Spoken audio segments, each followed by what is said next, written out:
elite.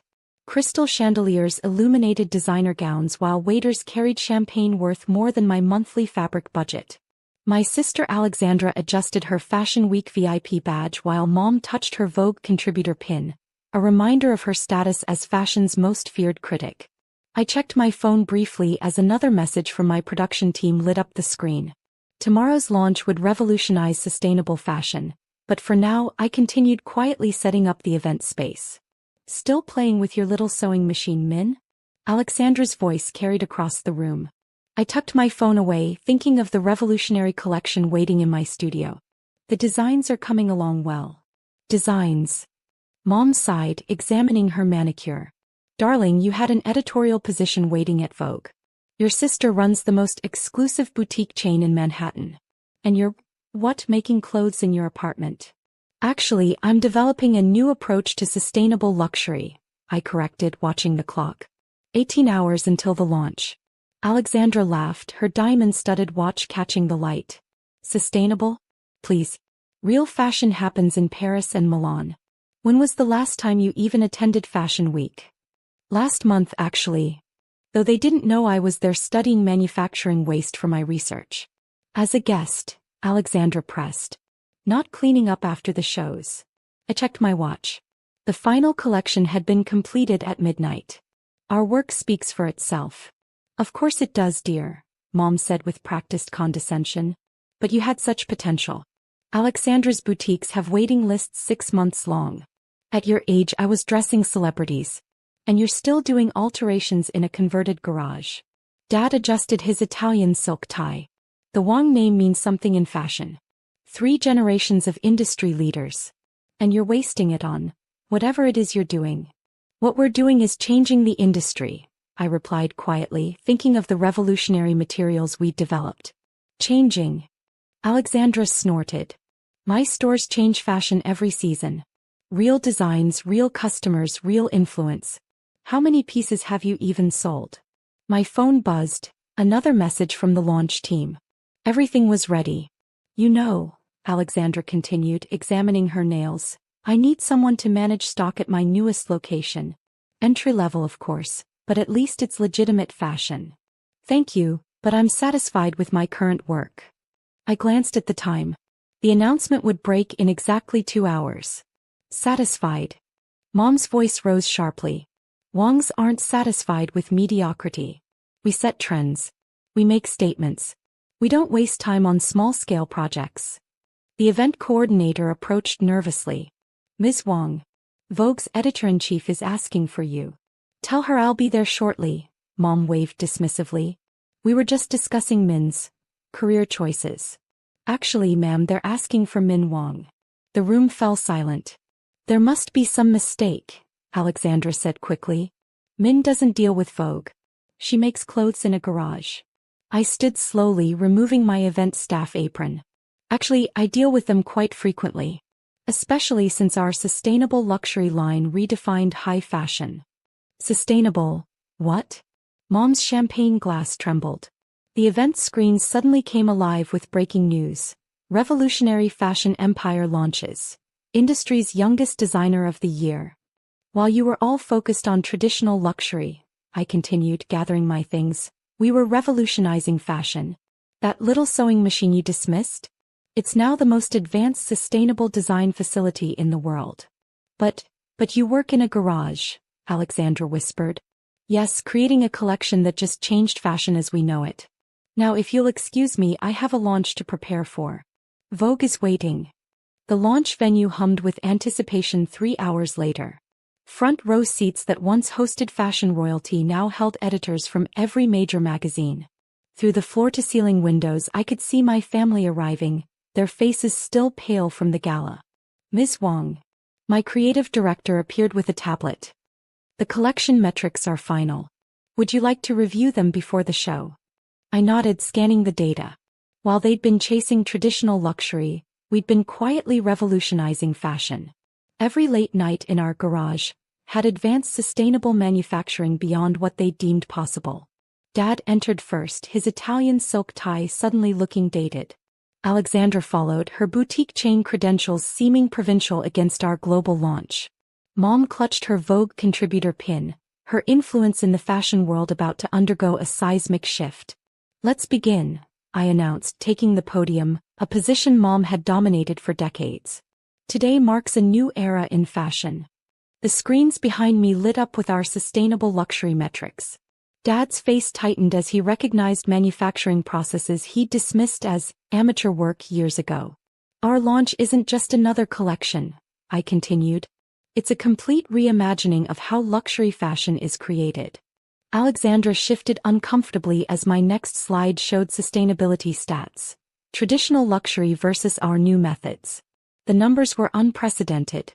"We've achieved zero waste with premium materials," I stated, watching my sister's fashion confidence crumble.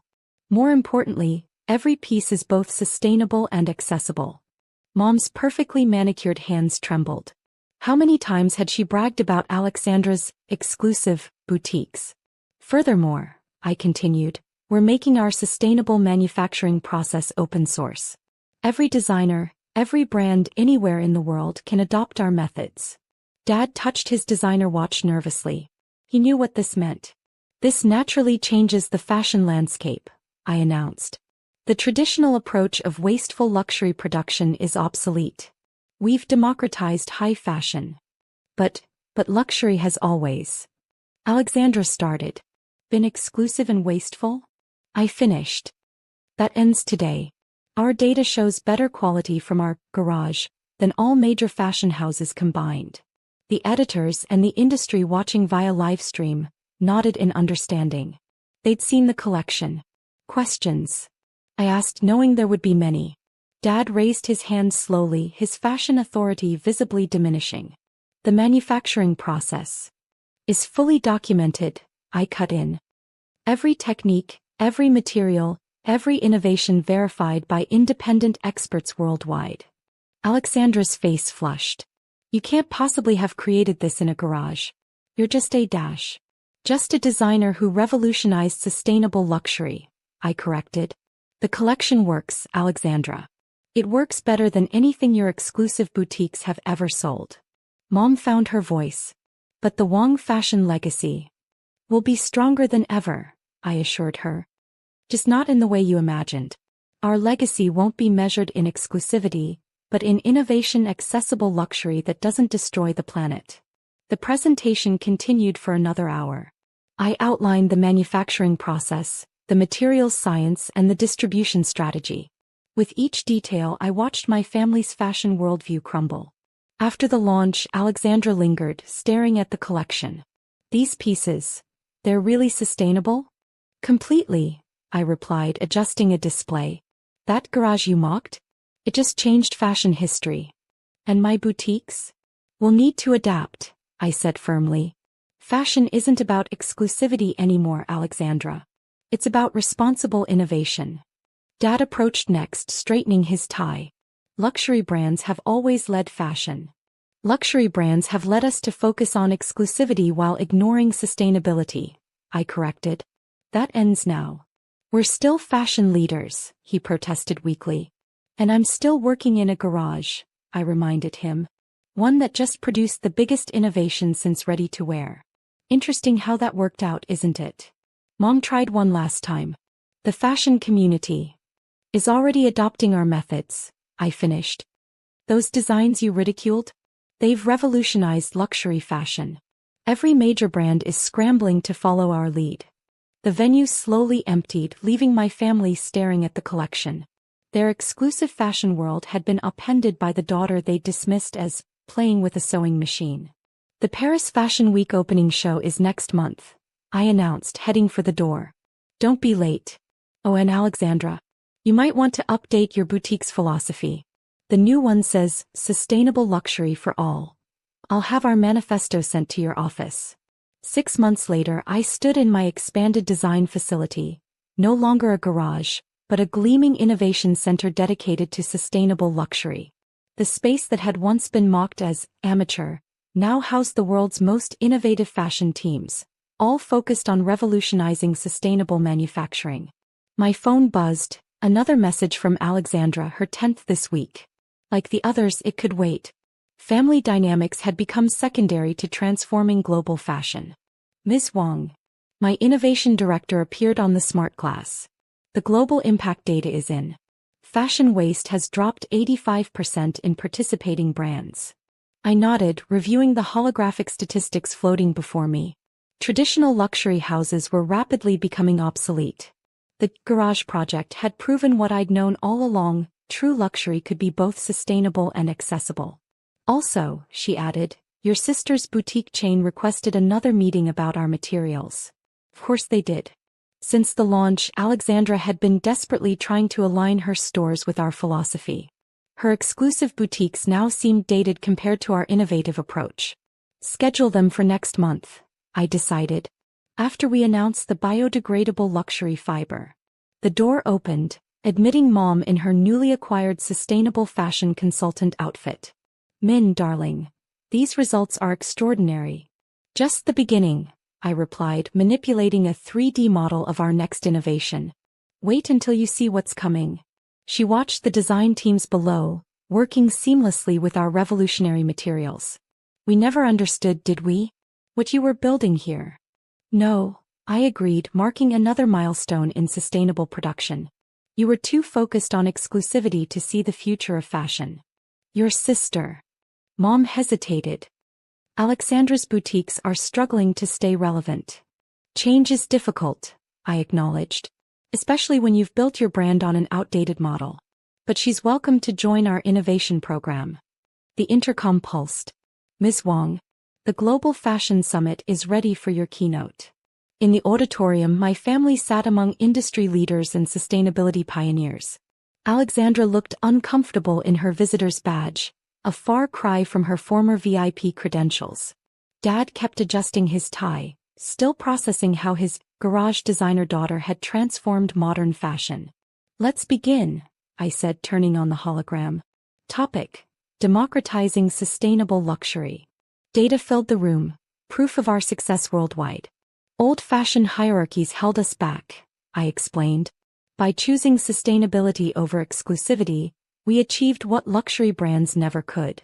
Alexandra stopped writing, her boutiques looking small now. Dad's hands shook as numbers revealed how harmful old methods were.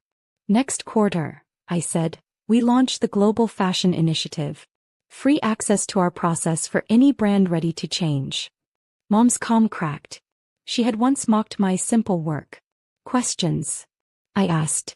Silence until Alexandra raised her hand. Yes, Ms. Wang. Your process, could you teach me? I want to learn. I saw real curiosity in her eyes. Of course. Innovators share, collaborate, and change industries. My team smiled at the irony. After the summit, Dad lingered. Min, your work is greater than our family's entire legacy. That's why it's open source, I said. Fashion isn't exclusivity, it's impact. That evening, I watched designers in my office working on our next idea. Our garage had become a hub of sustainable innovation. My phone lit up. Wang Protocol transforms global fashion. I smiled, remembering Alexandra's sneer. Playing with a sewing machine. We had changed everything. Sustainable production, accessible luxury, new standards. The garage experiments had